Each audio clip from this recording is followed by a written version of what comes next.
Hello, everybody, and welcome to episode 27 of Life Lessons and Combat Sports.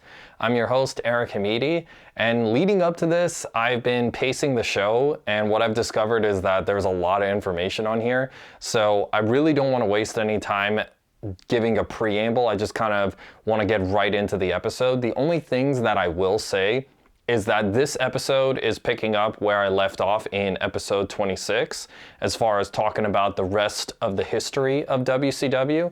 So if you haven't seen that episode yet, I would recommend that you do so, because that's gonna fill you in on everything about the company up until the point where I'm picking up on this episode. So because I did that, I'm not gonna go into detail as far as the first part of WCW's history, but all you need to know is that, as a brief rundown, World Championship Wrestling started in 1988 when Ted Turner purchased a majority stock or majority stake in Jim Crockett Promotions. They were rebranded into WCW, and then over the next several years, they went ahead and made their mark as far as staking a claim in the wrestling industry and all that stuff. And starting in 1993, going into 1994, that's when things started getting better for WCW, in the sense of they started getting more attention and larger crowds, more money. A lot of that was caused by the signing of Hulk Hogan. And then in September of 1995, you had Nitro premiere on TNT, and that was their primetime show that aired on Monday nights, the same night as Monday Night Raw. And then we go into 1996, where you have the NWO storyline, which propelled WCW to the #1 wrestling organization in the world. So that is where we're picking up with this episode. I mean, when you look at the NWO storyline, that was the thing that really turned WCW's fortunes. I mean, just seeing that unfold on a weekly basis just really, it was exciting for viewers to watch, and just created all this intrigue and all that stuff. So because of the kinds of things that they were doing, that led to a lot of success, just a lot of sold out shows, a lot of money, and just all this other stuff. And, you know, kind of like what I was mentioning in the last episode, and this is that they just had the total package, where you had the marquee names or the marketability of guys like Hulk Hogan or Randy Savage, Ric Flair, and all that stuff. And then you had a solid undercard, that is. So it just created really good stuff. And that carried over into 1997, where that was peak WCW. That was like the first full calendar year where they were at the top of the wrestling world. And they just continued on with the NWO storyline. And then the thing that was to me, the biggest storyline that you had with WCW in 1997 was the NWO versus Sting. Now, Sting had been in the company for a long time up until this point. When you think of Four Horsemen. No, that was the name of one of the groups there. Sorry. When you think about the Mount Rushmore of WCW, in my opinion, Sting is on there. So he had been in the company for several years, and he was propelled in that spot as far as being that hero of WCW. And just, I will say, what made that storyline so compelling was the fact that they really took their time with it. So when you look at that whole storyline, you can kind of see it as starting in the summer of 1996, and I'll get to the payoff in a second, but basically what happened was Sting changes his character. He goes from being this bright, colorful, extroverted, just, plucky hero, and he transitioned to what is basically his take on the Crow character, or I guess it would be better to say that the look, like when he changed his look, it was heavily inspired by the Crow character. So we go from that stuff as far as how he was to he wore all black and he painted his face white. He took more of a silent observer of the chaos, if you will. I mean, I don't know, to me, because he would like hang up, he would be up in the rafters just watching everything unfold, and just kind of gives off a little bit of a Batman feel to me, if you ask me. And they didn't even have him say any words. Like, not only did he not wrestle, he also didn't speak. And you just saw this play out throughout the entirety of 1997. And just, I think it just builds up and just eventually you reach that point where you have the showdown between the hero and the villain, that being Sting and Hulk Hogan being the leader of the New World Order.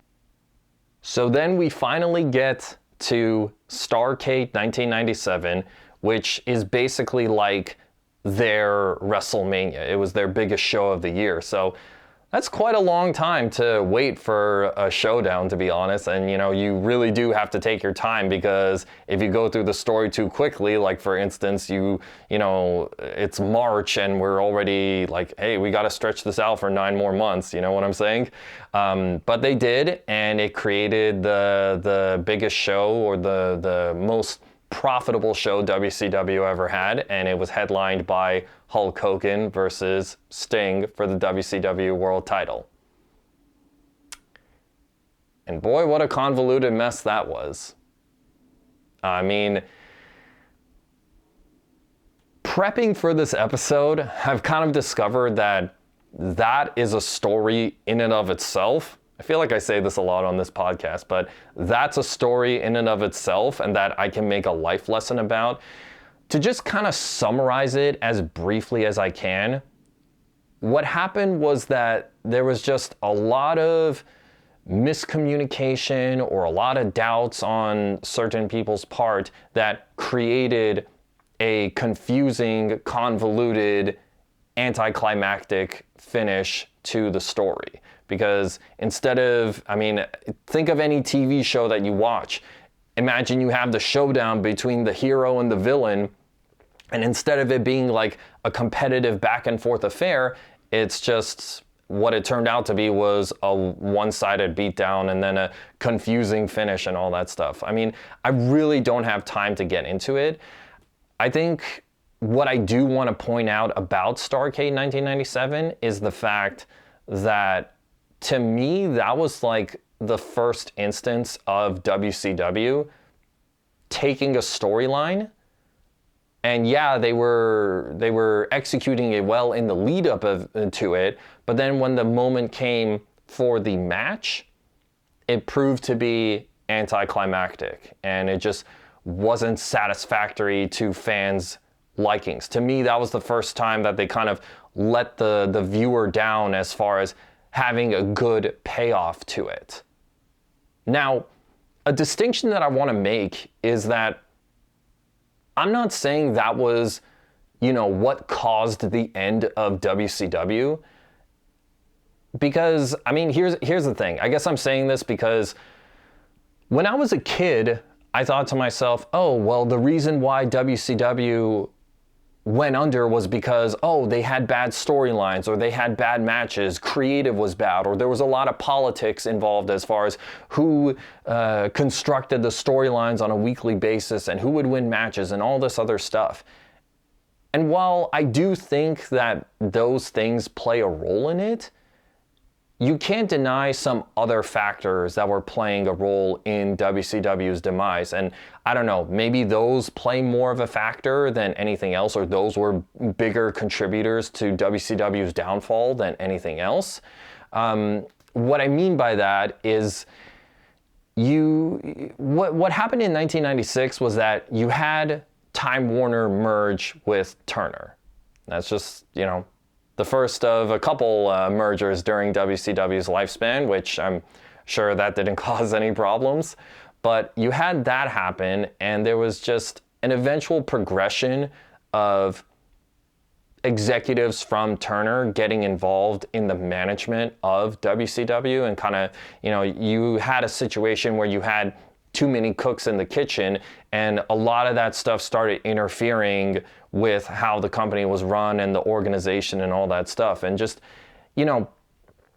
I made this distinction in the last episode in that many Turner executives were not supportive of WCW except for Ted Turner. He was their biggest supporter.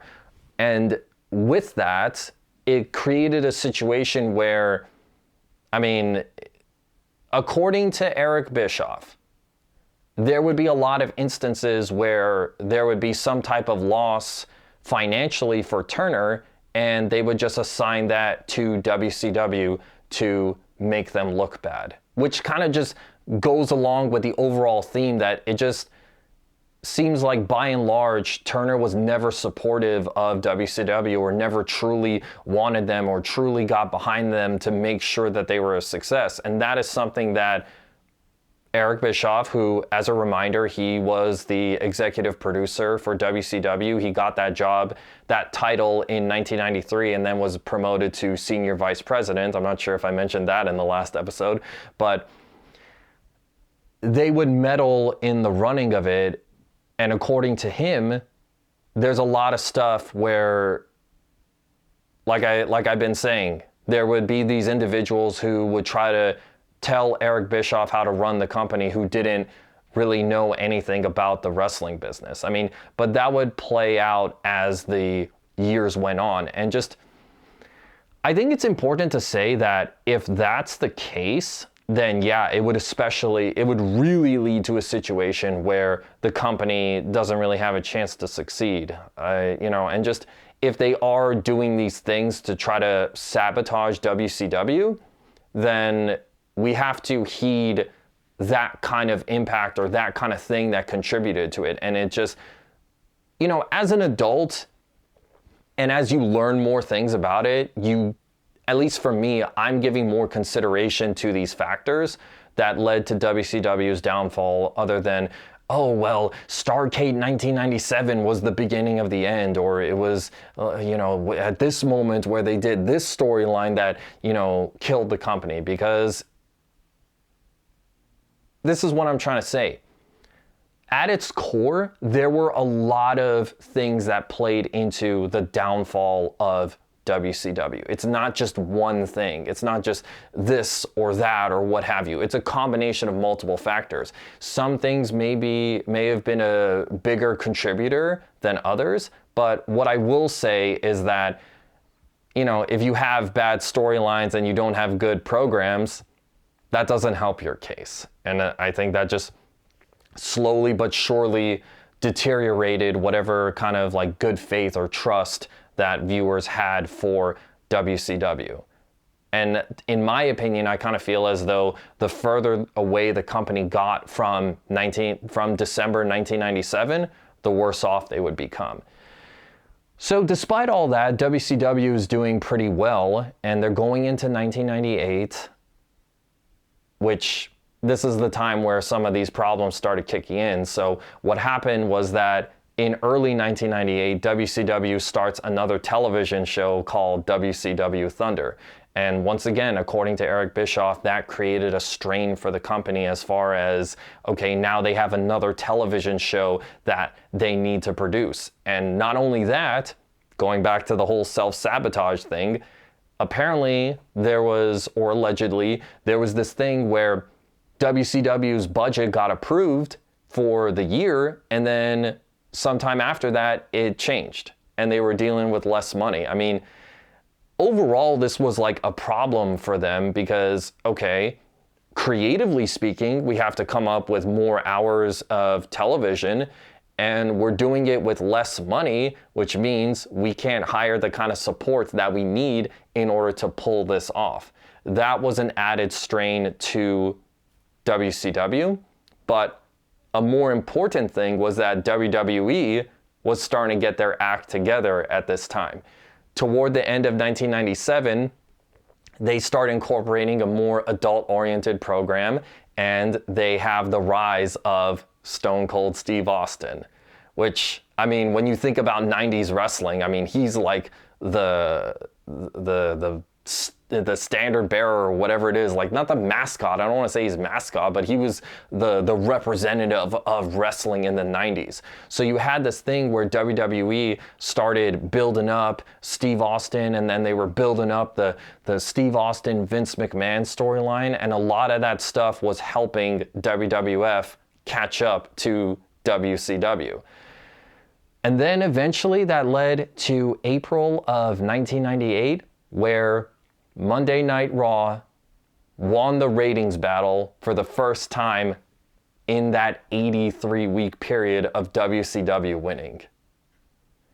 And I think that's when things really shifted as far as WCW's fortunes and all that stuff. But, really, when you look at the company, well, both companies really, when you look at both companies, I mean, that 1998 timeframe, both companies were still doing really well. Like, here's the thing, even though you started seeing the cracks form with WCW and the problems starting, they were still overall producing good content. They were still, having good matches or compelling storylines. I mean, maybe it wasn't peak like the year before, but they were still giving you a program that you could enjoy. So it was just interesting to see these two wrestling organizations just competing with one another to get your attention and your money and just all this other stuff. And just like, the reason why I'm bringing that up is because, like, a lot of times, I mean, I'm seeing this within MMA where you have UFC as the number one organization, and there's not really anything else. And just, I guess I'm saying this stuff in the sense of, okay, there's this fear. I mean, like, we shouldn't be afraid of competition, because look at 1998. You had peak WWF and you had pretty good WCW, and how much fun did people have during that era of wrestling? That's why I'm bringing that up. But from a management standpoint, all these things started, playing a factor. And apparently there was this moment in August of 1998 where Eric Bischoff, he's having a meeting with a bunch of Turner executives that he doesn't recognize, and they're all trying to tell him how to run a wrestling show. And that caused a lot of problems for Eric, or just he kind of viewed that as, oh, this is when I knew WCW was doomed and all that. And apparently at one point during the meeting, he asked them, what night of the week does Nitro air on? And they couldn't even answer that, which is, I mean, it's in the name, WCW Monday Nitro. I don't know, things started getting messy during that time. And just from a creative standpoint, I think the problem with WCW was that they kind of just relied too much on the whole NWO storyline. Like, that was a thing that they kept coming back to, and just creating all these variations of it. And eventually, after a while, people get tired of it, and they want something new. I mean, aside from the whole NWO storyline, you even had a thing where, I mean, it goes even deeper than that, because it's like, okay, how many times can Rey Mysterio have the same matches with various cruiserweights in that company? These were things that would only get exacerbated as time went on. But one of the good things that WCW had at the time was the build-up and the undefeated streak of Goldberg, who was becoming a mega star for WCW, and just like a lot of that was carrying the company through. But as we go into 1998, it's just, there's more disorganization going on. I mean, one thing that I will say real quick as a bit of a fun fact is that with the ratings battle, it was a situation where between the spring of 1998 up until the fall, you had this thing where it was some weeks WCW won the ratings battle, and then some weeks WWF won it. It was a back and forth affair, kind of like when Nitro first started, but it was leaning more WWF. And in October of 1998, WCW would win the ratings war for the last time during this whole Monday Night War era. So we go into 1999, and to me, I view that as pretty chaotic, not, no, well, oh, I guess you could say that. Yeah, like 1999, I view that era or that year for WCW as just very chaotic and disorganized, because whatever problems that they were having in 1998 only grew from there and just really brought down the quality and brought down fan interest in the product. You know, they got less people to watch their shows, they had less money coming in, they had less pay-per-view buys, they had, you know, just everything was going down and all that stuff. And it builds up to the point where in September of 1999, Eric Bischoff is removed from his role as vice president of WCW. What the company does during that time is they have a few different people on the management side taking care of it, but then what they did was they brought in Vince Russo and Ed Ferrara, who were writers for the WWF during their, you know, boom period, their Attitude Era period, like basically that period of time where they started picking up momentum and then got back to that #1 spot. They were part of that creative team. So WCW was thinking at the time, hey, let's bring in these two guys because they were part of the creative team for that. So if we bring them along, then, you know, the same thing can happen. However, that is not what happened, because, I mean, there's a lot of things that kind of go into this. It was kind of like a situation where a lot of people believe that Vince Russo, without having somebody to kind of, you know, bring him in and kind of like control or say yes or no to certain things, if he just ran roughshod over creative, then it just created what you saw in WCW from late 1999 going into 2000. Because when you really look at it, people describe his style of writing or booking as car crash TV, where you can create these exciting moments and all this stuff, or just these, you know, crazy segments and all, whatever, you know, you just go for what will draw the most attention. But from an episodic storytelling aspect, where are we going with this? So we go into the year 2000, which created, I mean, like, it was just bad in that year. I mean, the new regime of Vince Russo taking care of writing, that wasn't paying off for them. Vince Russo's original run with WCW lasted from October of 1999 into January of 2000. A few months later, they bring back Vince Russo and Eric Bischoff to lead WCW. However, that didn't change their fortunes either. There was just, I mean, from my understanding, there was just a lot of butting of heads between Vince Russo and Eric Bischoff, and just they couldn't agree on like certain storylines and all this other stuff, and just, you know, unfortunately that created even more problems. And, you know, to support my claim once again, the further we get from Starrcade 1997, the worse off the WCW company or shows are overall. And here we are in the year 2000, which is it's just infamous for being really bad. There's a reason why WCW in the year 2000 is such a talking point with people who review shows and all that stuff. By the end of 2000, we get to the point where Eric Bischoff, he partners with this company called Fusient Media Ventures, and they construct a deal to try to purchase WCW, because according to Eric Bischoff, WCW couldn't survive within the environment that it was in, that being the Turner Company. So he offered to buy the company, and Fusient Media Ventures was going to provide the money and all that stuff. And just, it's interesting when you look at the kinds of ideas that they had for WCW, had they purchased the company. Because, well, I'll just say this first of all. The plans are made towards the end of 2000 going into 2001. And then there's a letter of intent or an announcement for Eric Bischoff and Fusient to purchase WCW. And it's really, man, dude, that's such a what if, really.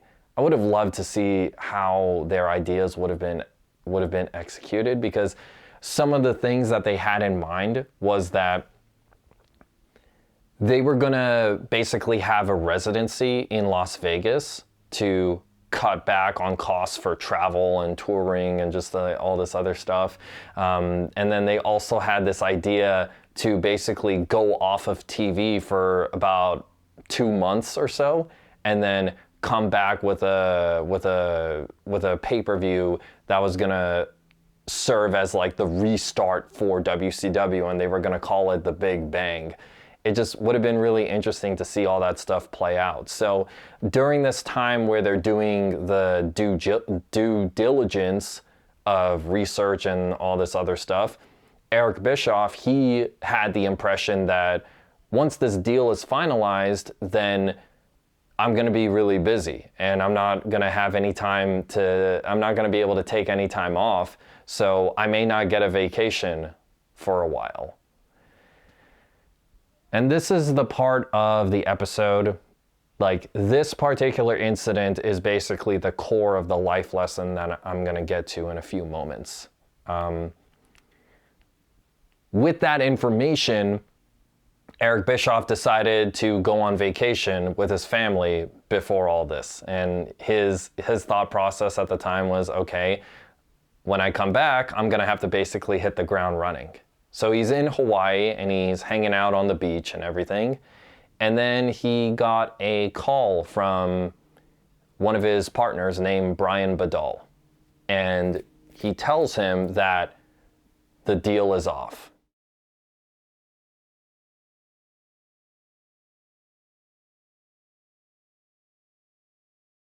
At first, when he heard Brian say that, he thought he meant, oh, well, the deal is done, we're gonna buy WCW and all that stuff, and he was excited about it. But then Brian explained that he meant that the deal to buy WCW was off the table now. Fusient Media wasn't gonna buy them. And I'm just thinking about like the impact of that news really, and how it kind of relates to some things I'm gonna talk about in just a moment. But the reason why that happened was because Time Warner merged with AOL to become AOL Time Warner. And if you remember different parts of these episodes where I'm talking about how Ted Turner was the biggest supporter of WCW, well, when the AOL Time Warner merger happened, he lost leadership and he lost power within the company. So whether or not WCW, stayed on their networks and all that stuff, that wasn't up to Ted Turner anymore. Other people were making the decision.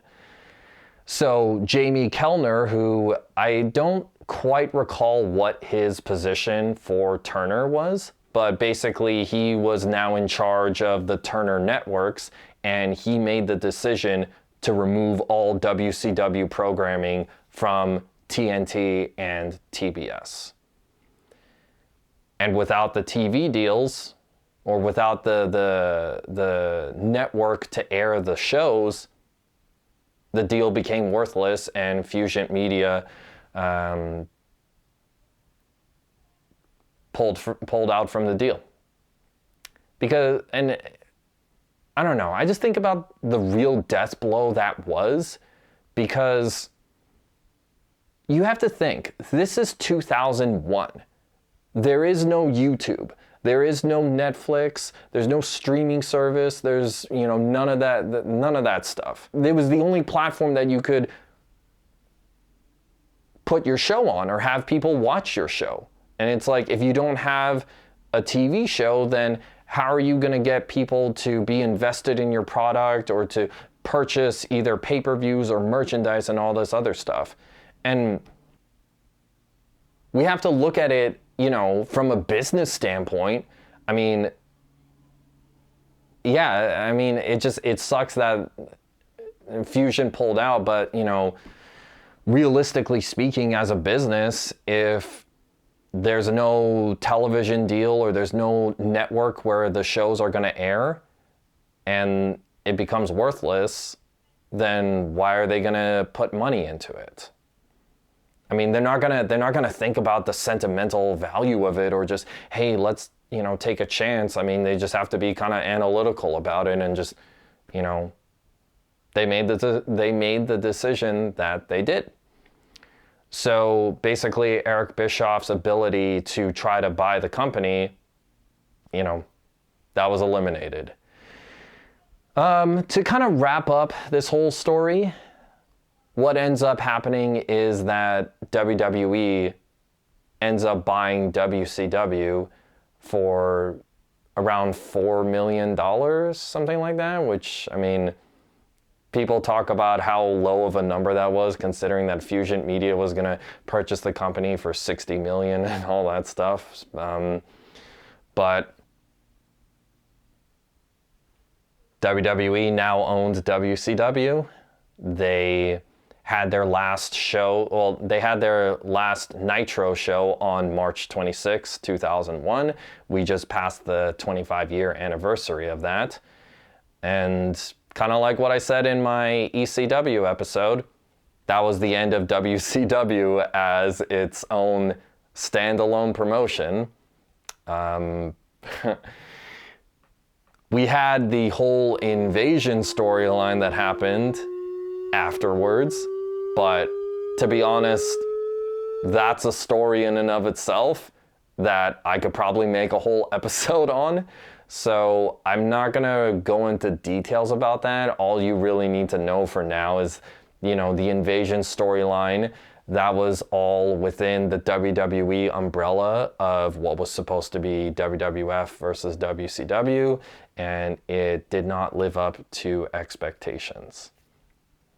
And that's the story of the, I mean, I always kind of comment on this, just saying, how did you guys mess that up? It's WWF versus WCW. I mean, but yeah. What I want to focus on is not so much, what did the closure of WCW mean for, or like what does that showcase us and all that stuff. I'm going to talk about more of the personal level, in the sense that I'm talking about what happened to Eric Bischoff, but also personal in the sense of this is definitely something that I've had to do even very recently, and I kind of feel as though it's something that you yourself, you watching this, listening to this, have had to do as well. Like I mentioned, Eric Bischoff is on vacation when he gets this news. And I remember several years ago, there was a clip that I came across where because he has a podcast called 83 Weeks, and he and the co-host for that, they were talking about that moment and his reaction to it. And I will say, I tried really hard to find that clip to reference it, but I, for the life of me, could not. So what I'm going off of is memory from that, and the only thing that I can really use as a frame of reference was this different interview that Eric Bischoff did where he briefly talked about it. But, had I been able to find that clip from 83 Weeks, then that would have been my source and what I would have been able to reference from. So I guess I'll preface this by saying that this is my interpretation of that moment, or this is something that I'm hypothesizing, or just I wonder, this is kind of one of those things where I would like to talk to people who I talk about in these episodes one day, and this is something that I would ask him. And if this is in fact incorrect, then I'll take back what I say. But I'm pretty sure there was a clip about this. That is devastating news to hear. And the way that Eric Bischoff described it was that he was depressed and shocked and all this other stuff. The one video that I was able to find where he gave his reaction to that, the interviewer asked Eric, "Oh, how did you feel, or what was your response?" And he says like, "Oh, I had another drink and all, all that stuff." And then he says like, "Yeah, I was depressed or I was shocked and all that stuff." But if memory serves me correctly, in that clip from 83 Weeks, he mentions how, yes, he was shocked and he was depressed and all that, but he somehow was able to get back into like vacation mode, or just like he was able to kind of like compose himself mentally to get back into a mind state where, as he put it, he didn't want to be a downer on that vacation.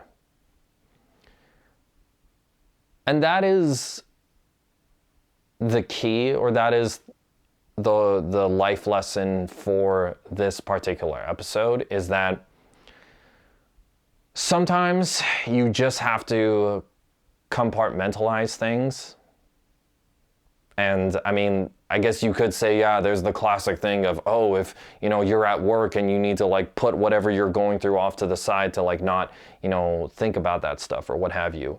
But what I'm talking about is, and what I'm giving a focus on, is doing something fun or being in a, fun environment or doing something you enjoy, and then you get some kind of bad news. There have been a couple instances where I've had to do something like that. And I mean, one of them was pretty recently, actually.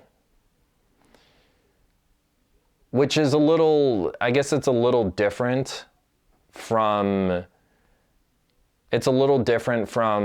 if I were to do this, if I were to have done this episode a couple weeks ago, it would have been different, where I just would have been talking about something that happened years ago, but it's a little more relevant right now, just having to do something like that. And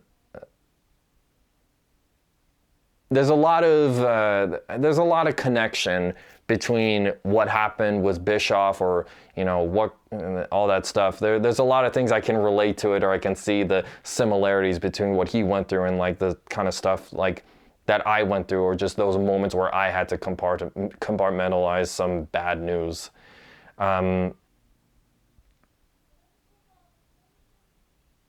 will say it is difficult.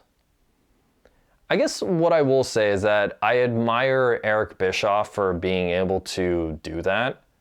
Going off of memory, it's almost like he did have that moment where he was upset about it, but then was able to shift his mindset. I admire him for being able to do that, because, I mean, that is devastating news to hear that the company you want to buy and that you're a key figure for, and just everything's in place and it's gonna happen, and then it leads into everything falling apart at the last minute.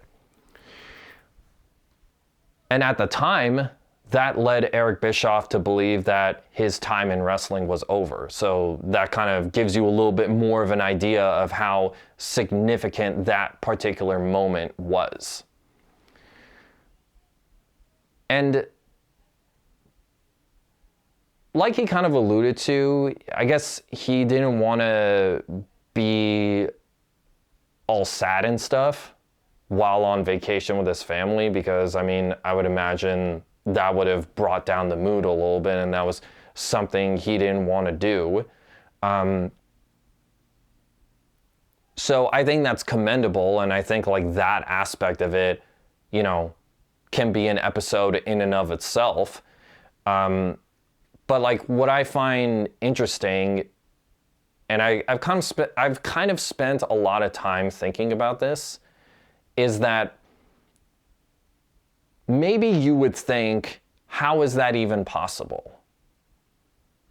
And in some regards, you know, times where I've had to do that, I even wonder myself, how the hell was I even able to do that? I suppose some of it,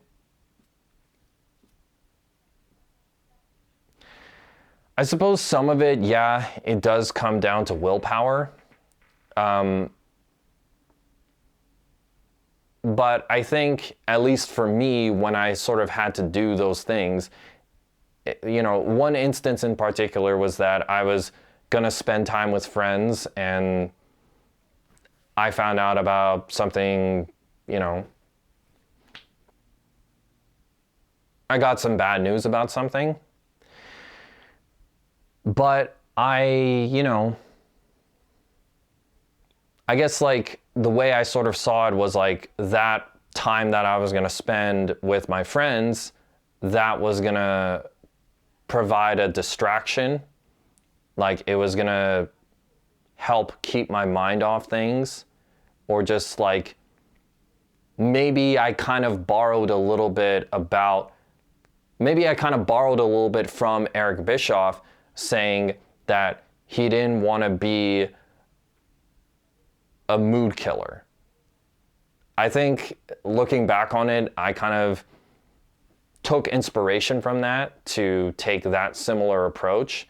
I think it was just like a combination of that hangout was enough of a distraction for me, where whenever we were like talking, or like it was a, you know, a concert that we went to, like whenever we were like hanging out at the concert, just like watching the bands perform, or just, you know, all this other stuff, you know, hanging out at the house we were at and all that, it's like those moments helped me not think about the bad news that I'd receive as much, or just like that alleviated the problems that alleviated me from like the negative emotions I was feeling. So to kind of answer the question as far as how is that even possible, I think one of the reasons why I want to make this episode, or why I'm making this episode, is the fact that it is possible to do those things. And I think there is a lot of like effort that needs to go into just, you know, compartmentalizing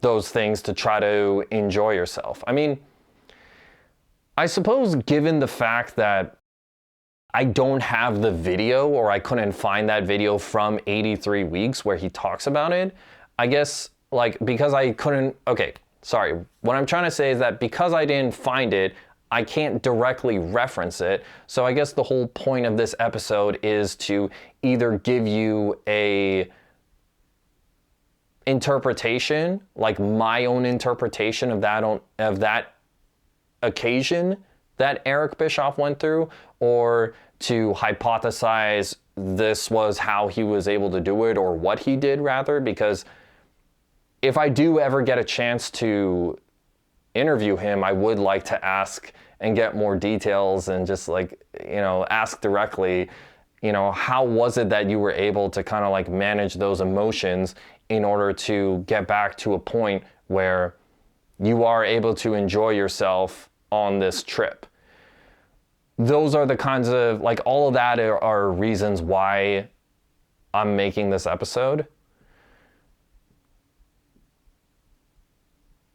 And I think that's something that we've all had to do at some point in our lives. And I guess, like I'm kind of alluding to, I've had one of those occasions happen. And I suppose it's, I don't know, I suppose that was a little bit of like a learning experience as far as being able to still be somewhat present-minded. I mean, like, here's the thing. If you get some type of bad news, where in Eric Bischoff's case, it was his partners pulling out of the deal to buy WCW, you are going to be upset about it. And I don't know. I guess depending on the person, it may affect your mood a little more so than others. But like, it is going to affect you and you are going to be like upset about it. But I think what's interesting is that we are capable of kind of separating those two things.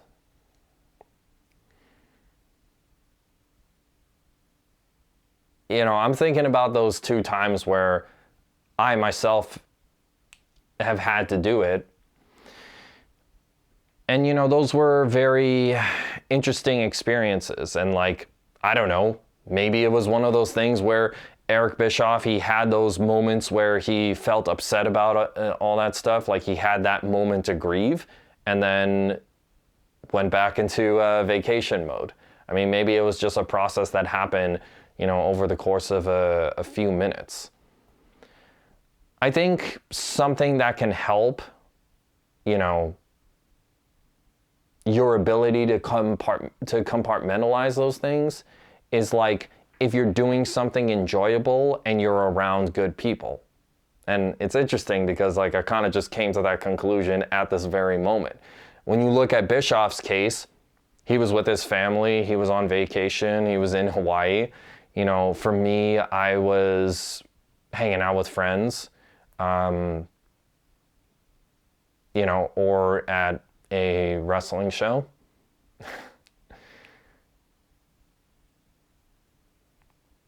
I think like the fact that I was in those kinds of environments that I enjoy, that was a tool that was able to help me be able to kind of like separate the two things and, you know, at least try to enjoy something a little bit or as much as you can given the circumstances. I guess maybe part of this episode is just to sort of like showcase like, or kind of like emphasize that, hey, we all have the strength to do that. I don't really know how well known this story is of Eric Bischoff. So that's why I felt the need to make an episode like this. And one thing that I will say as far as to go back on episode 26, where I'm talking about how the beginning of Nitro and how Eric approached it was all about showcasing how can we be different than. This is kind of like how I'm being, you know, different. Because you would think, like I mentioned a few moments ago, we just passed the 25-year anniversary of the final Nitro. And yeah, it probably would have made sense to release an episode like this on that day. However, you know, due to, you know, just things that come up in your personal life, it didn't work out that way. So here I'm doing something different as far as when this episode is released. Today is the 25-year anniversary of the last ever WCW television show that aired. And the reason I'm saying that is because Nitro, so here's how it played out. Nitro was not the last WCW show to air on TV. You had Thunder, which aired on the Thursday before that, or Wednesday. I don't quite remember which day of the week they were on at that point. But you had that, and then Nitro airs on March 26, 2001, and then you had WCW Worldwide, which was at various times throughout its history, because at one point it was the longest running wrestling show. It was a show that had matches on it, but then eventually became like a recap and news show and all that stuff. That show aired on March 31st, 2001. So today is the 25-year anniversary of that show airing and that having the distinction of being the last ever WCW show to air on TV. To me, that's, it's kind of like a twofold thing right here, where I'm trying to be different and then also giving some recognition to Worldwide, because I mean, like, I don't really know how much that's talked about, or just like, how many people know that and all that stuff. So that's why I set everything up to have that happen for here. I find the quote for that last episode to be kind of interesting, because at the end of it, you had Scott Hudson, who was one of the hosts for the show. He said, "And this wraps up WCW Worldwide, not just for this week, but forever and a day. WCW gone, Worldwide gone. We want to thank you for joining us each and every week here on Worldwide. What a great crew we had. It's been a lot of fun taping these shows, and you can see we have a really good time. For Mike Tenay, I'm Scott Hudson. We'll see you down the road somewhere else. Thanks for watching Worldwide." Overall, it's a, touching final send-off, but, especially at certain parts, like forever and a day, WCW gone, all that stuff. I think it's worth noting that about WCW, because overall, WCW has a lot of history, and it was very impactful for the wrestling industry. And it was really the only company that was able to take over WWE since the late 80s.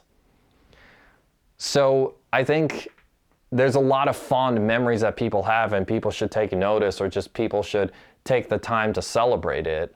I mean, that's part of the reason why I'm making these episodes, because it is unfortunate that WCW went under, but we can't, I guess what I'm trying to say is that it should also be celebrated, and just not always kind of like mourning it, but kind of like thinking about the good times. I guess like really what you would do if anybody were to pass away is that you just kind of like what I mentioned in my Kevin Randleman episode when I talked about his father passing away. Like what he said is that you just remember the times that you had with people and you cherish them and all that stuff. I mean, obviously people are more important than like, oh, this company went under, but like in the sense of, you just cherish the memories you had watching the show, and just, going to the events and just all this other stuff.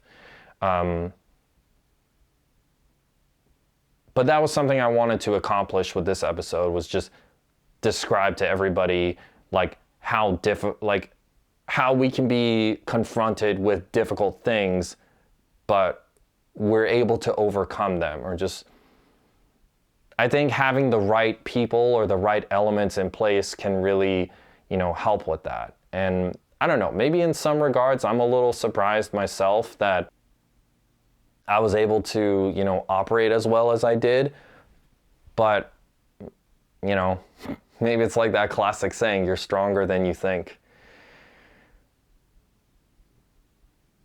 And I hope that you're able to take this stuff with you and just really implement it in your own everyday life. I mean, I feel like I say that a lot, honestly, but it's the truth. Like I've talked about in the past, is that doing this podcast is a way for me to make sense of the world, and just, I feel as though right now is one of those times where it's really helping with that, or I'm able to do that. And just, I guess what I want to note is kind of like how the whole story of WCW is a little more, touching to me than maybe I anticipated. And just maybe that's due to like, things that are going on in my present right now. But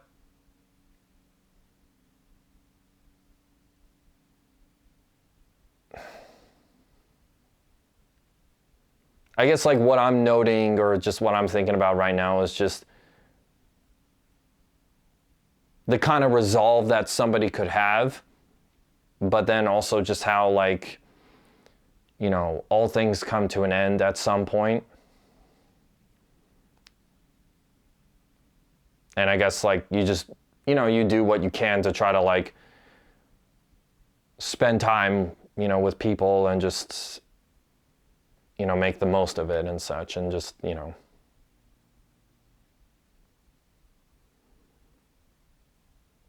because nothing lasts forever, just, make sure that you spend the time that you can with individuals.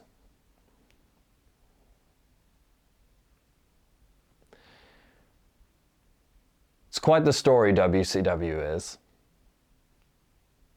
And that will always be remembered.